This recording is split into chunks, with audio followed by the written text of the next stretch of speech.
En oración para iniciar. ¿Quién quiere orar? Ok, adelante. Padre, te damos gracias por esta noche, te pedimos que nos cuides hoy y te damos gracias porque nos permitiste poder reunirnos el día de hoy.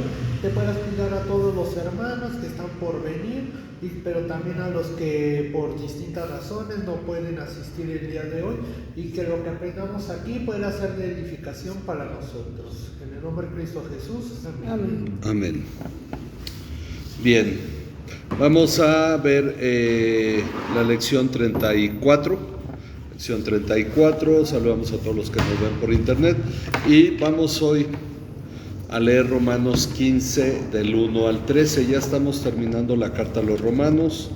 Hoy nos toca Romanos 15 del 1 al 13 vamos a leer. Entonces empezamos un versículo cada quien. Empezamos con nuestra hermana Félix. Sí.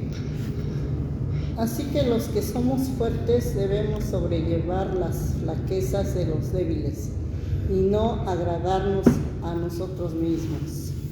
Cada uno de nosotros agrada a su prójimo en lo que es bueno para su edificación. Pues ni aun Cristo se agradó a él mismo, antes bien, como está escrito, los insultos de los que te injuriarán cayeron sobre mí. Porque todo lo que fue escrito en tiempos pasados para nuestra enseñanza se escribió, a fin de que por medio de la paciencia y del consuelo de las Escrituras tengamos esperanza. Y que el Dios de la paciencia y del consuelo les conceda tener el mismo sentir, los unos para con otros, conforme a Cristo Jesús. Para que unánimes a una voz glorifiquen al Dios y Padre de nuestro Señor Jesucristo. Por tanto, acéptense los unos a los otros, como también Cristo nos aceptó para la gloria de Dios. Pues les digo que Cristo se hizo servidor de la circuncisión para demostrar la verdad de Dios, para confirmar las promesas dadas a los padres. Y para que los gentiles glorifiquen a Dios por su misericordia, como está escrito: por tanto te confesaré entre los gentiles y a tu nombre cantaré. Y vuelve a decir: regocíjense, gentiles, con su pueblo. Y vuelve a decir, y de nuevo, alaben al Señor todos los gentiles y todos los pueblos lo alaben. Y a su vez Isaías dice: retoñará la raíz de Isaí, el que se levanta a regir a los gentiles pondrán en él su esperanza.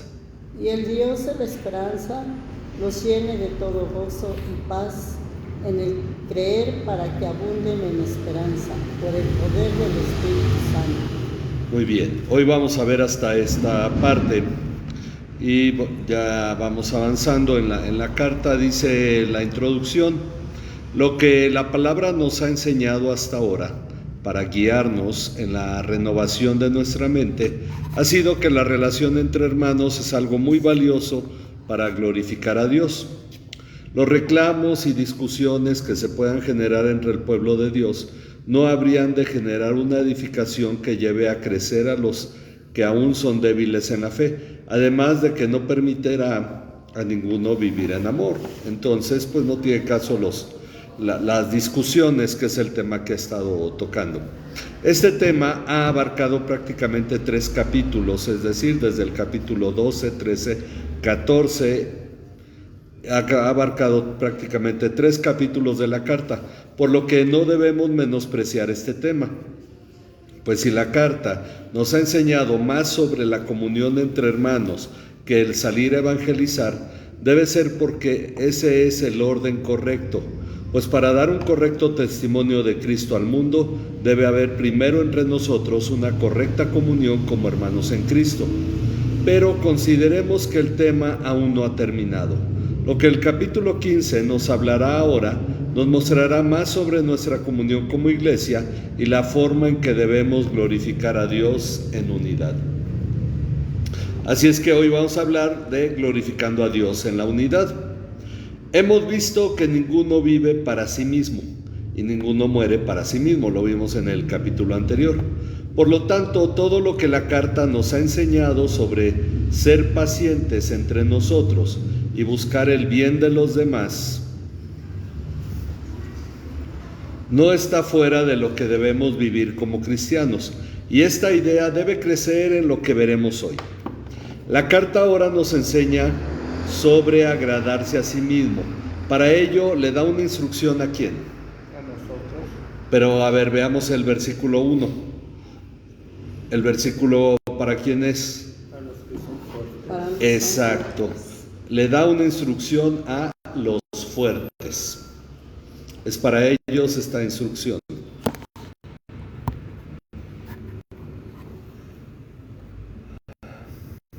Lo que los fuertes deben hacer es sobrellevar ¿qué cosa? Las flaquezas. Las flaquezas de los débiles. Las flaquezas de los débiles. Entonces los fuertes deben sobrellevar las flaquezas de los débiles.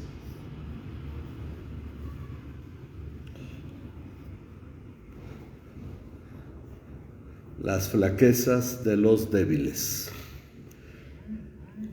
Ya hablamos sobre los débiles en la fe. Esto en el 14, acepten al que es débil en la fe.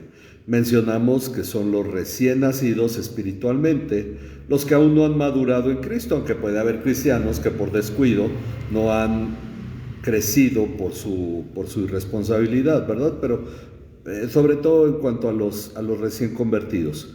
Ok, los que aún no han madurado en Cristo. Por lo tanto, entendemos que los fuertes son aquellos que han crecido y van madurando en Cristo. Esta es una característica importante. Su fe es más fuerte. Miren, vamos a ver Filipenses 3:5. Seguimos con Abisai. Filipenses 3:5. Y luego Natán, Filipenses 2:4. Hermana, si gusta buscar 1 Corintios 10, no, Salmo 69:9. Salmo 69:9, de una vez vamos repartiendo para ir teniendo cada uno.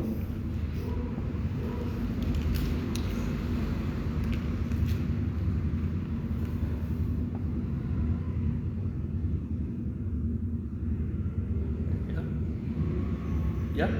Sí, adelante.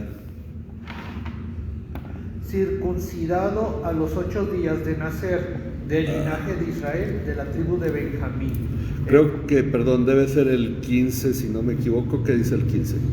Así que todos los que somos perfectos tengamos esta misma actitud, y si en algo tienen una actitud distinta, eso también se lo revelará Dios.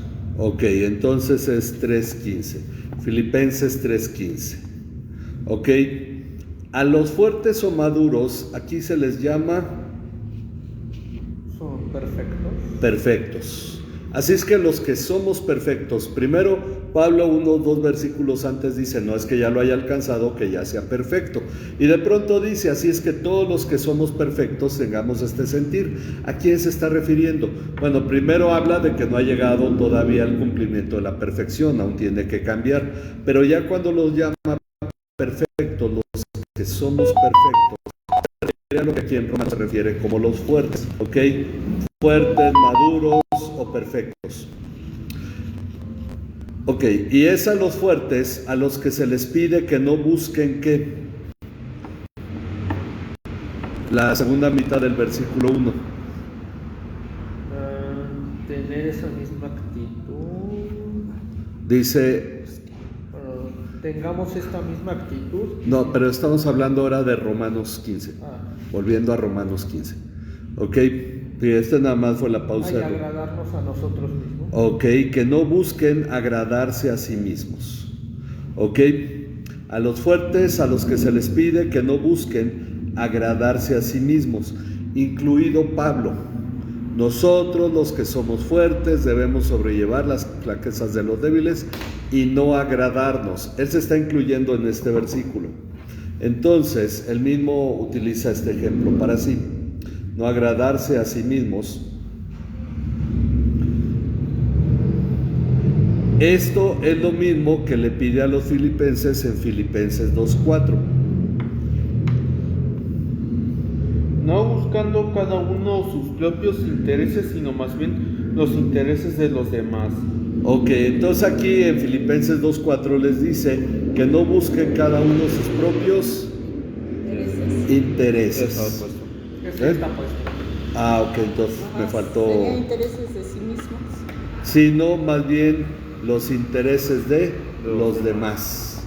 Sí, porque el otro estaba, no lo había sustituido por la línea, ¿verdad? No busque cada uno sus propios intereses, sino más bien los intereses de los demás. Ok. Los intereses de los demás.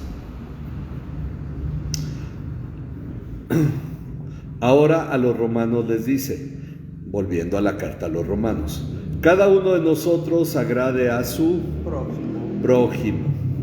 Ok, agrade a su prójimo.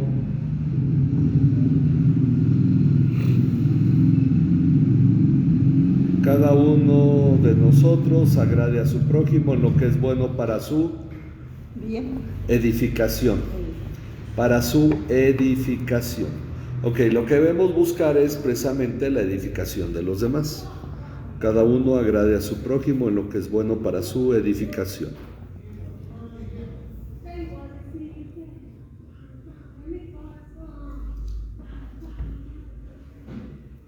Y esto tiene una base. La base para este mandato es que ni a un Cristo se agradó a él mismo. Ok, ni a un Cristo se agradó a él mismo, a sí mismo. Entonces, Cristo es nuestro ejemplo. Él no buscó lo que para él era agradable, sino que vino a servir. Entonces, ni a un Cristo se agradó a él mismo. En lugar de eso, como está escrito, vamos a ver el Salmo 69:9. Porque el celo por tu casa me ha consumido, y los insultos de los que te injurian han caído sobre mí. Ok, entonces lo cita aquí en la carta. Los insultos de los que te injuriaban cayeron sobre mí. Sobre mí. Cristo recibió los insultos, no se agradó a sí mismo, sino que más bien recibió los insultos que se hacían en contra de Dios. Exacto. Ahora, ¿cuál es el propósito de lo escrito en tiempos pasados? Porque aquí dice, porque todo lo que fue escrito en tiempos pasados, ok, ¿cuál fue el propósito de esto? Versículo 4, porque todo lo que fue... Romanos, ¿verdad? Sí, volviendo a Romanos 15. Ajá, Para que tengamos esperanza. Bueno, dice, fue escrito en tiempos pasados para nuestra... Buenas noches. Buenas noches, adelante, hermano. Fue escrito para nuestra enseñanza. Adelante, hermano. Gracias. Todo el propósito de lo escrito en tiempos pasados. Ahora, uno piensa, ¿cuáles son los tiempos pasados en los que se escribió? Estamos en el punto 9. Ok, ¿cuál es el propósito de lo escrito en tiempos pasados? Nuestra enseñanza. Casi terminado, ¿ya? Ok, nuestra enseñanza. 9. Ok, y vamos a ver 1 Corintios 10:6. Sí, ya decía yo que no iba a venir solo, ¿verdad? Gracias a Dios. Adelante, hermano. Cristiano, la hermana. Sí, pase, hermano. Ok. 1 Corintios, ¿puede buscarlo, hermano? 1 Corintios 10:6 y luego el versículo 11. Corintios 10:6.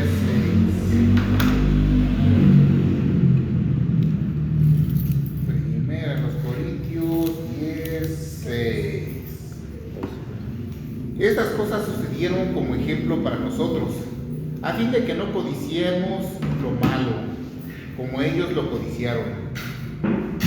Ok, es el primero. Estas cosas se escribieron como ejemplo para nosotros, dice el apóstol Pablo. Luego el versículo 11. Estas cosas le sucedieron como ejemplo y fueron escritas como enseñanza para nosotros, para quienes ha llegado el fin de los siglos. Ok, entonces dice, del mismo modo en que Pablo aplica en este pasaje lo que el pueblo de Israel vivió en el desierto, porque es a lo que se refiere primero a los Corintios 10, lo que el pueblo de Israel vivió en el desierto a nuestra enseñanza, ahora también aplica toda la enseñanza del Antiguo Testamento a nuestra enseñanza, todo lo escrito. Vamos a ponerle ahí todo lo escrito en el Antiguo Testamento a nuestra enseñanza, pues constantemente ha estado citando pasajes de libros del Antiguo Testamento. Casi en todos los capítulos viene alguna cita de los libros del Antiguo Testamento para toda explicación en la carta. Entonces aquí acaba de mencionar el Salmo 69:9, por ejemplo. Por esa razón, ahora ha citado el Salmo 69:9 para aplicarlo a la experiencia de Cristo en su ministerio terrenal, principalmente en su arresto y crucifixión. Fue insultado más veces, pero sobre todo fue lo que llaman la pasión de Cristo. Aunque en realidad todo su ministerio podría aplicarse a eso. Y para que entendamos con mayor profundidad el sentido de lo escrito en el Antiguo Testamento, nos dice que esto se escribió a fin de que por medio de dos cosas que menciona ahí en el versículo 6. El 5. Perdón, vamos en el 4, ¿verdad? A fin de que por medio de La paciencia y del consuelo. Ok, ahí en el versículo 4, ¿verdad? A fin de que por medio de la paciencia y del consuelo. ¿Es el 10? Sí, vamos en el punto 10 ahorita. La Paciencia y del consuelo de las Escrituras tengamos que esperanza. Entonces, el Antiguo Testamento fue escrito con la finalidad de formar en nosotros paciencia y darnos consuelo para que tengamos esperanza. Lo fue también el Nuevo Testamento, pero cuando Pablo escribe esta carta, obviamente no estaba todo el Nuevo Testamento. Entonces, por esa razón, él habla del Antiguo Testamento, fue escrito para que por medio de la paciencia y del consuelo de las Escrituras tengamos esperanza. Ok, tres cosas que van a tomar ahorita, las va a volver a mencionar: la paciencia, el consuelo y la esperanza. Por eso el versículo 5 habla precisamente que el Dios de la Paciencia y del consuelo. Ok, la paciencia y el consuelo. Dios es el de la paciencia y del consuelo. La Escritura nos da paciencia y consuelo. Dice: les conceda tener el mismo sentir los unos para con los otros, conforme a Cristo Jesús. Entonces, vemos que la paciencia y el consuelo producen esperanza y producen unidad. Ok, el mismo sentir es la unidad. Y esto es interesante, la forma en que las Escrituras hablan, que seamos de un mismo sentir, dice en varias ocasiones. Es decir, que sintamos lo mismo, que compartamos el mismo punto de vista, el mismo deseo, el mismo anhelo. Ese es el mismo sentir. Dice: para que unánimes a una voz glorifiquen al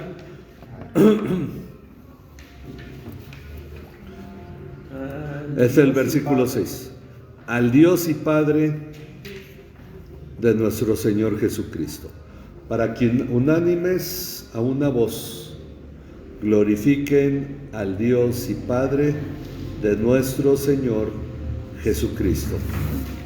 Entonces, por eso la lección hoy se llama glorificando a Dios en la unidad.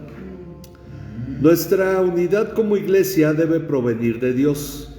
Para ello, en estos versículos nos dice que lo escrito en el pasado es para que seamos enseñados, y así, con esa enseñanza, mediante la paciencia y el consuelo, tengamos esperanza. Pues la paciencia y el consuelo vienen de Dios, y si esta enseñanza cumple su propósito, entonces tendremos el mismo sentir y glorificaremos a Dios en unidad. De ahí la gran importancia de la enseñanza de la palabra en la iglesia, para que haya un mismo sentir, para que esperemos lo mismo, para que tengamos la misma paciencia, porque de pronto unos esperan una cosa, otros otra cosa, no hay una unidad, porque no hay una unidad en el conocimiento de la palabra. Así que para que esta unidad sea una realidad, según el versículo 7, debemos hacer ¿qué? Aceptarnos unos a los otros. Ok, aceptarnos unos a otros. Vamos ya en el versículo 7. Así que para que esta unidad sea una realidad, debemos aceptarnos unos a otros. Nuevamente ya habíamos recordado cuando habla del débil en la fe y habla del fuerte. Ya os habíamos recordado el inicio del capítulo 14, donde nos mandó que recibiéramos al débil en la fe. Este aspecto de aceptar, recibir, es una cuestión de relación. Uno puede ir a la misma iglesia que otras personas, mas no aceptarlas, no recibirlas. Esta forma en que está escrita aquí en la carta, la manera de relacionarnos es significativo. Entonces dice que debemos aceptarnos unos a otros, y es la importancia de aceptarnos unos a otros para glorificar a Dios en unidad. Yo no puedo glorificar a Dios con un hermano al que yo rechace. Exacto. Entonces eso es lo que está señalando la palabra, y esa en realidad es un reto para la iglesia, y yo creo para cualquier iglesia. Pero bueno, son enseñanzas que no continuamente se dan. Dice, y una vez más, la base para este mandato es la obra de Cristo. Así como en el anterior hablamos de que Cristo no buscó satisfacerse a sí mismo, agradarse a sí mismo, una vez más Cristo es nuestro ejemplo. La base es porque Él, ¿qué hizo? Versículo 7. Nos aceptó. Pues Cristo, pues Él nos aceptó. ¿Nos aceptó? Sí, pues Él nos aceptó. Cristo nos aceptó a nosotros, ¿para qué? Para la gloria. Para la gloria de Dios. Si Cristo nos aceptó a nosotros, debemos aceptar al hermano. Ok, vamos a ir creciendo, madurando en esto. Va a haber luego un discernimiento, lo que hemos muchas veces hablado cuando encontramos el asunto de que no, en la iglesia no todos han creído, pero esto es parte de lo que nosotros debemos ir comprendiendo.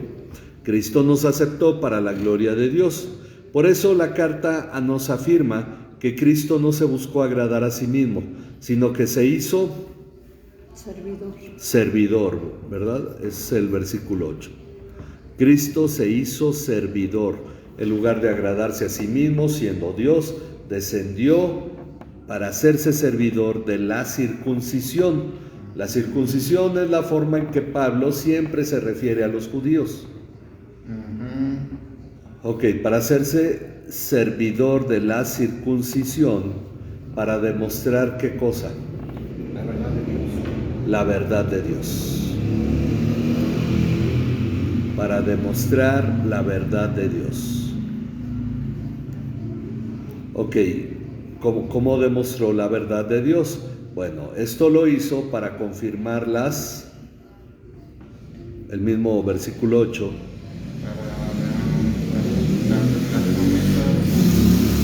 Ok, para confirmar las promesas dadas a los padres. Dios le hizo una promesa a Abraham, se la heredó a Isaac y después a Jacob. Ellos son los padres. Les hizo estas promesas, las promesas de Cristo. Por eso dice Gálatas que cuando Dios hizo la promesa de que a Abraham y a su simiente, y su simiente es Cristo. Dice, no las simientes como hablando de muchos, sino uno solo. Entonces Él hizo esta promesa y tenía que cumplirla, y Cristo vino a cumplirla para demostrar la verdad de Dios. ¿Ok?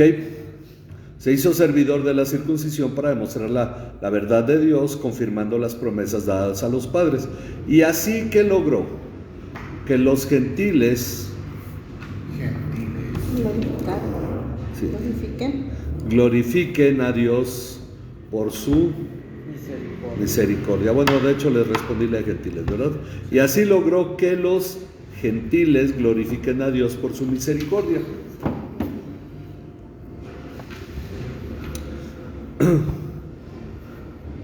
Y así logró que los gentiles glorifiquen a Dios por su misericordia. Lo que Cristo logró al hacerse siervo de la circuncisión, es decir, de los judíos, fue mostrar la fidelidad o la verdad de Dios en lo que había prometido a los patriarcas. Y como consecuencia de esto logró que los gentiles glorifiquemos a Dios por su misericordia. Ahora, a veces uno tiene la idea de que cuando los gentiles glorifican a Dios, es que los gentiles ven a los judíos y dicen, ay, tu Dios es muy grande. Y ahí es donde nos detenemos en el Antiguo Testamento. Pero vamos a ver que esto tiene más que ver.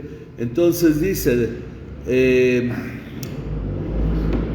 aquí Pablo está mostrando el efecto de la obra de Cristo al no agradarse a sí mismo, sino que buscó el bien de los demás. Y es de este modo como lo hizo Cristo, por eso es nuestro ejemplo de no agradarnos a nosotros mismos. Y es de este modo como lo hizo Cristo para glorificar a Dios, que se espera que nosotros también lo hagamos como iglesia para que en unidad glorifiquemos a Dios. Si Cristo así lo hizo, servir a los demás, no agradándose a sí mismo, se espera del cristiano que no se agrade a sí mismo, sino que edifique a los demás para que juntos glorifiquemos a Dios. Esa es la enseñanza de esta parte del capítulo. Y para confirmar lo que dijo antes sobre lo escrito en el pasado, para nuestra enseñanza, lo que vimos hace unos versículos, lo que hace es citar algunos pasajes del Antiguo Testamento donde se profetiza que los gentiles habremos de glorificar a Dios por la obra que Cristo habría de llevar a cabo. Miren, vamos a ver los pasajes, ya leímos con nuestro hermano Fidel. Vamos a 2 de Samuel 22:50, luego Salmo 18:49, después, hermana Félix, Deuteronomio 32:43, es el quinto libro de la Biblia, Deuteronomio 32:43, luego, hermana Anita, Salmo 117:1, y luego Isaías 11:1, hermano, el versículo 1 y luego el versículo 10. Y de hecho creo que con eso, bueno, sí, con eso quedamos. Ya no nos faltaría un versículo. Ok. Estas son citas de lo escrito anteriormente, porque de hecho él ya aclaró el punto, pero va a ser una referencia a versículos ya no para explicar, sino para demostrar cómo lo escrito anteriormente fue para nuestra enseñanza. ¿Qué dice 2 de Samuel 22:50? Por tanto, te daré gracias, oh Señor, entre las naciones, y cantaré alabanzas a tu nombre. Ok, luego Salmo 18:49. Por tanto te daré gracias, oh Señor, entre las naciones, y cantaré alabanzas a tu nombre. Ok, ahora él lo cita diciendo, por tanto te confesaré primero. Por tanto te confesaré entre los gentiles. Recordemos, los gentiles, los que no son judíos, o israelitas, porque aún no todos los israelitas eran judíos. Hay que aclarar eso, ¿verdad? Luego dicen, Abraham el judío. Abraham no era judío, ya quisiera el bisnieto, porque el bisnieto fue Judá y no podía ser judío Abraham. Ok. Te confesaré entre los gentiles y a tu nombre cantaré. Bueno, yo lo estoy citando como viene en Romanos. Ok, pero estamos viendo de dónde viene la referencia. Recuerden que muchas veces la diferencia se debe a que la versión del Antiguo Testamento que leían muchos judíos, sobre todo los que no hablaban hebreo, porque muchos hablaban arameo y otros hablaban lo que se hablaba en sus países, la versión que usaban era la Septuaginta. Entonces, en la Septuaginta, así como se tradujo, es como se cita en el Nuevo Testamento, generalmente, principalmente Lucas y el escritor de la carta a los hebreos. Pero entonces por eso hay una adaptación o una diferencia muchas veces. Miren, vamos a ver Deuteronomio 32:43. Regocíjense naciones con su pueblo, porque él vengará la sangre de sus siervos. Traerá venganza sobre sus adversarios y hará expiación por su tierra y su pueblo. Ok, aquí de hecho dice regocíjense, en lugar de naciones dice gentiles, pero literalmente diría naciones, porque la palabra es etnos, y la palabra que los traductores hacen del término en el Nuevo Testamento es gentiles, cuando debería decir naciones. Por eso decía, te confesaré entre las naciones. Ok, regocíjense gentiles con su pueblo.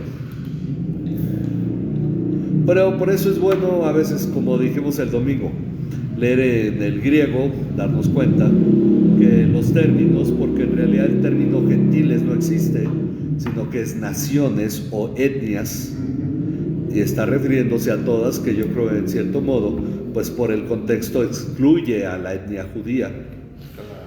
Entonces por eso la usan para hacer diferencia. Y se utiliza el término gentiles.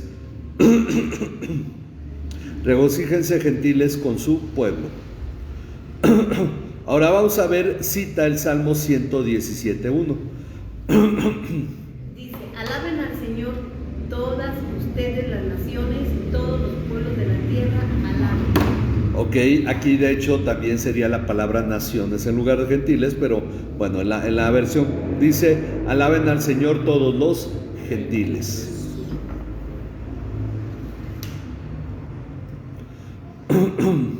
Y todos los pueblos lo alaben. Ok, alaben al Señor todos los gentiles y todos los pueblos lo alaben. Y finalmente cita Isaías 11:1 y 10. Entonces un retoño brotará del tronco de Isaí, y un vástago dará fruto de sus raíces. Ok, 10. el 10. Acontecerá en aquel día que las naciones acudirán a la raíz de Isaí, que estará puesta como señal para los pueblos, y será gloriosa su morada. Ok, aquí sí hay cierta diferencia, aunque la referencia es la misma. Dice, y a su vez Isaías dice, retoñará la raíz de Isaí.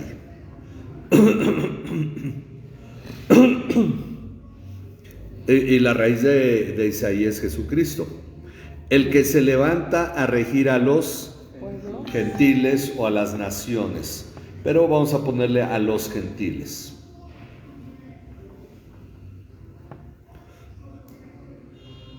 Y bueno, esta partida no le dice Isaías, pero dice, los gentiles pondrán en él su esperanza.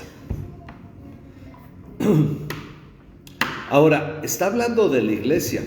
Lo que decíamos es que generalmente vemos el Antiguo Testamento como que dice que las naciones se asombrarán, admirarán al Dios de los hebreos, y entonces dirán, ese es su Dios, es grande. Pero en realidad está hablando de que vendría la iglesia y los que habrían de ser salvos de la iglesia y que serían incluidos en el pueblo de Dios. Miren, perdón. Claro. Ok, miren, aquí lo explicamos. Es interesante que aunque podemos tener la impresión de que el Antiguo Testamento se centró solamente en el pueblo de Israel como el único pueblo que habría de conocer a Dios, en realidad cuando leemos las profecías y las promesas de Dios en diferentes pasajes, vemos que la salvación de los gentiles estaba anunciada, aunque no de una manera muy abierta y clara, tal como lo dice a quien guste leer Efesios 3, 5 y 6. Vamos a ver por qué razón no estaba expuesto de una manera clara. Que en otras generaciones no se dio a conocer a los hijos de los hombres, como ahora ha sido revelado a sus santos apóstoles y profetas por el Espíritu, a saber que los gentiles son coherederos y miembros del mismo cuerpo, participando igualmente de la promesa en Cristo Jesús mediante el Evangelio. Ok, dice que en el tiempo pasado Dios no dio a conocer este misterio. Dice, vemos que la salvación de los gentiles estaba anunciada, aunque no de una manera muy abierta y clara, tal como lo dice Efesios 3, 5 y 6, hasta que Dios se lo reveló a los apóstoles, los llama los santos apóstoles y profetas, es decir, son los mismos apóstoles, también son profetas. Se dio a conocer el misterio que dice que los gentiles somos coherederos y miembros del mismo cuerpo de Cristo y copartícipes de su promesa por medio del Evangelio. Entonces, estaba anunciado en el Antiguo Testamento, pero de una manera como si estuviera oculto. Ahora lo leemos desde aquí para allá, hacia atrás, y nos damos cuenta que ahí estaba la palabra. Porque es cierto, dice Dios, haré un nuevo pacto con la casa de Israel y con la casa de Judá. Entonces todos asumimos, pues el pacto va a ser con judíos y hebreos.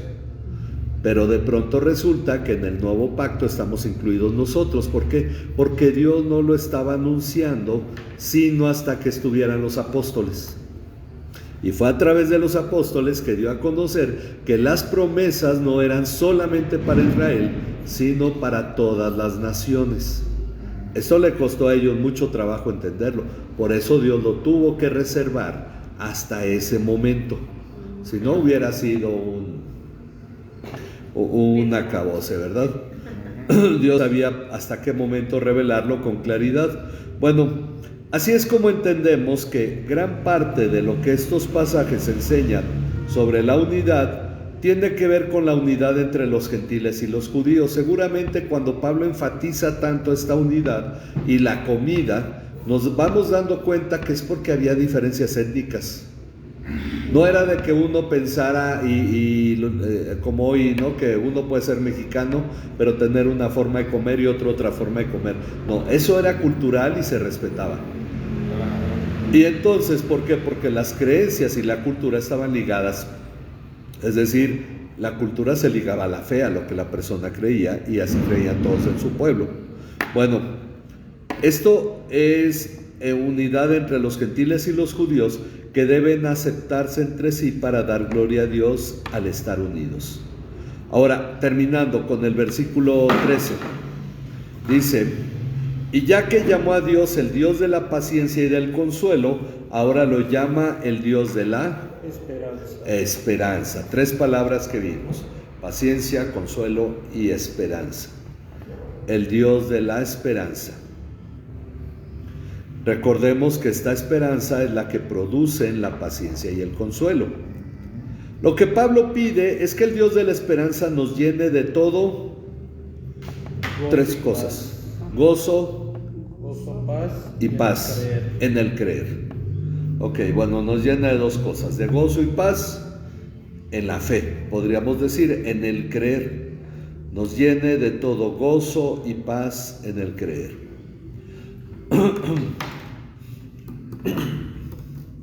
Nos llene de todo gozo y paz en el creer. De este modo, abundaremos en esperanza por el poder del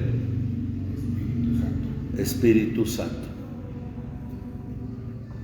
Abundaremos en esperanza por el poder del Espíritu Santo. Ok, entonces, aquí llegamos hasta esta parte hoy. Ya continuaremos la próxima semana, pero si hay alguna pregunta, con toda confianza, hermanos. Nada más dijo, los judíos no pueden ser israelitas, o cómo, ahí me perdí. Hebreos, ok, cuando dijimos que el término judío se aplica mucho y algunos discuten si cuando se habla de Israel en Romanos se refiere solo a los judíos, porque el pueblo de Israel no era solo una tribu. El pueblo de Israel eran 13 tribus. 13 porque la de José se duplicó. 12 hijos, 13 tribus. Bueno,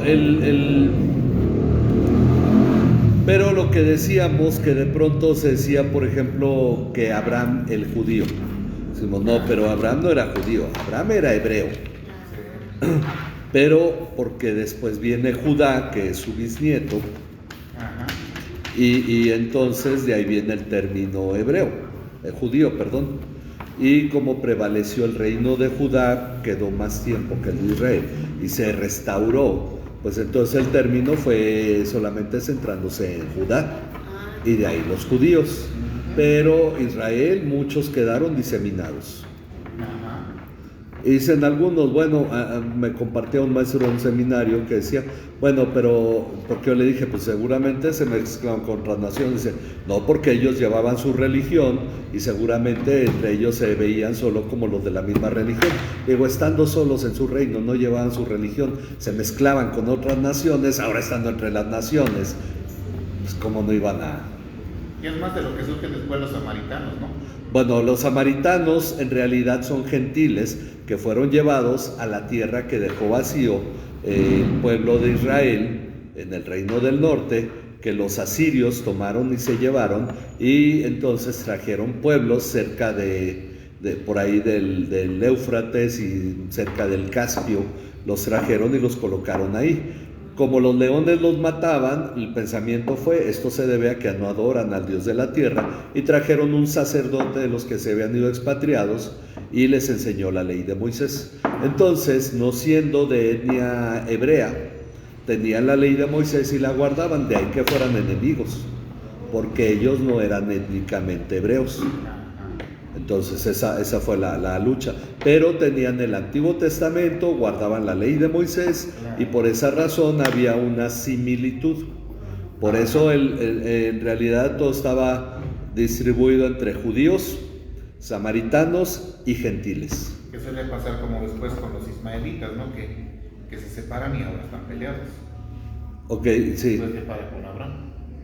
Bueno, sí, descendientes de Abraham también, pero es que la verdad es que hay que ser sinceros, de Abraham vinieron muchas naciones, la promesa es, de ti saldrán multitud de naciones, pero la gente se aferra solo a una. Entonces, pero sin embargo hay multitud de naciones. Ok, bueno, pero volviendo al punto, decimos que aquí ahora ya no cuenta eso, ya no importa, porque lo que la carta está señalando es la unidad que debe haber entre judíos y gentiles, o entre judíos y griegos, tomando a los griegos como una representación de todos los no judíos. Entonces, por eso dice que el Evangelio es poder de salvación, que es poder de Dios para salvación a todo aquel que cree, al judío primeramente y también al griego, porque todos pecaron, tanto judíos como gentiles están bajo condenación, y utiliza este término muchas veces para señalar que ya no hay distinción. Entonces, en la iglesia había gente de etnia judía y gente de etnia no judía, y Pablo está buscando la unidad entre ellos. Ahora, eso no lo limita solo a ese tiempo, también a nosotros en este tiempo. Entonces, ¿el judío es Jesucristo? No, el judío es el que tenía la ley de Moisés que provenía de Abraham. Ah, ya. Ese es el judío. ¿Y el griego? El griego, pues el que no venía de Abraham. Son los que son llamados gentiles, porque predominaba la etnia griega por el imperio griego que llegó antes que el romano, porque los romanos se quedaron casi todos en Roma, solo mandaban sus ejércitos, pero los griegos se esparcieron por todo el imperio griego, y cuando llegaron los romanos, pues los griegos ya habían sentado su idioma y su cultura. Entonces por eso predominaban los griegos. Entonces esa era más o menos la situación. Su propia tierra, ¿no? Exactamente. Entonces por eso, porque recordemos que los judíos quedaron con griegos al norte en Siria y con griegos al sur en Egipto. Entonces, pues, bueno, por el imperio griego que vino antes. Por eso de ahí que se les tome como lo más representativo de los no judíos. ¿Ok? Bueno, pues vamos a orar, no sé si hay otra pregunta, comentario. Si no, pues vamos a dar gracias a nuestro Dios, y recordamos que los jóvenes y adolescentes tienen una comida el próximo sábado, entonces esperamos que se pongan de acuerdo con nuestro hermano Misael, se contacten aquellos que no han todavía confirmado. Bueno, pues vamos a orar, y a todos los que están en el curso 4, el próximo domingo les esperamos a las 11. Padre, te damos muchas gracias por tu amor y cuidado, por tu bondad hacia nuestras vidas. Pedimos que tú nos lleves en el hueco de tu mano. Te damos gracias por este estudio, porque tú eres bueno y nos has concedido hoy poder llevar a cabo esta meditación de tu palabra. para poder ir comprendiendo tu voluntad, entendiendo la necesidad de glorificarte en unidad y aceptarnos unos a otros, Señor. Gracias, Padre, por lo que tú has dejado escrito, porque es para nuestra edificación, por lo que fue escrito desde la antigüedad y posteriormente tras la obra de tu Hijo Jesucristo. Gracias, Señor, por tu palabra. Te pedimos que tú alumbres la mente y el corazón de cada uno de los que hemos estudiado hoy y que tú bendigas, Señor, a cada uno. En el nombre de tu Hijo Jesucristo te lo rogamos. Amén. Amén. Amén. Amén. Dios les bendiga, hermanos. Nos despedimos.